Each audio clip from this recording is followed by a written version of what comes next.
Za naye guma, omukazi aguma.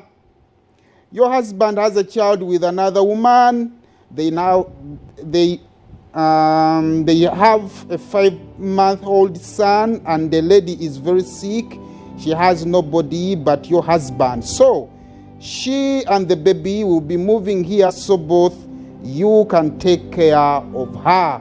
Ntino omwami wo yazaala omwana na wa myezi 5 naye ebyembi mama w'omwana mulwadde nnyo era mama w'omwana yeetaaga okubanga ajja wano musobole okubanga mumulabirira. She is much younger than you. Think of her as your little sister. Nti bambi omukyala muto era osobola okumulabanga muto wo. Before I could breathe, Daniela's mother continued. Her name is Esther. She's already his wife. We traveled and paid her bride price last August. Before she lost her parents, we didn't want to upset you with the news until now. Oli yali ayogera yali akyayogera. Ate ne mama we n'agattako nti erinnya ly'omukyala ye Esther. Twamala dda n'okumwanjula era n'ebintu twabiwaayo dda. Omukyala agattako agamba nti I sat there like a rock. My ears were buzzing. My heart was racing. I looked at his mother in disbelief. Mama knew. Omukyala agamba nti nno natuula awo n'ensanyalala n'empulira nga buli kimu kinnemeredde kubanga byonna byali bigenda mu maaso. Omukyala n'atuuka okufuna obuto n'azaala n'omwana nga gwempita nnyazaala wange, buli kimu yali akimanyi. Agamba nti they kept talking, explaining, justifying like they were doing something reasonable. Then Uncle Samuel finally asked me, do you have anything to say? They expected tears, they expected begging, they expected shock.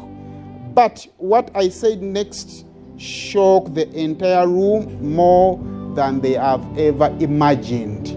Olunaku olwaleero, what I wanted us to talk about chimbali atwogereko.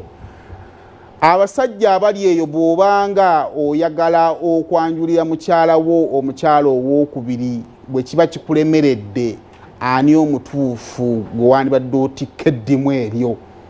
Ivan K. oyagala kutwala kwanjulira mukyala ky'olinayo muganda wo n'ekikulemeredde, ani gwe wanditisse eddimu eryo akutuusiza obubaka? Era eddimu eryo lyandituusiddwa litya? Kukwata mukyala omutwale munnamungi w'omuntu kubanga oyagala bamukakase, oyagala abe akkirize mangu, oba ofune omuntu omu ayogereko naye, oba gwe alaba agamba nti bannaaye ebyo gwalina byemalira. Bwe kiba kyetaagisa kumunywera mwenge, genda ogumunywere okomewo ng'atamidde, omugambe ekijja kikole ki?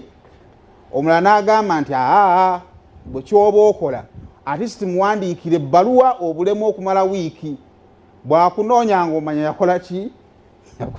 Yakusonyiwa. Bw'atakunoonya ng'omanya nti bw'oddayo omutwe n'omutwe tokoze eki, tosigazza. So olwali ekibuzo kyagala okubalekera kuba obudde bwa comments zammwe sibulina. Bw'oba ng'olina obubaka bw'oyagala okuwa mukyala wo, naddala amawulire agakwatagana ku mukyala munne, ani omuntu omutuufu okubeera nga amusindikira obubaka obwo? Wandibadde oyita mu bazadde bo oba mu bazadde be, wandibadde oyita mu baganda bo oba mu baganda bo, wandibadde oyita mu mikwano gyo oba mu mikwano gyo. Kaama kakulekedde. Good morning.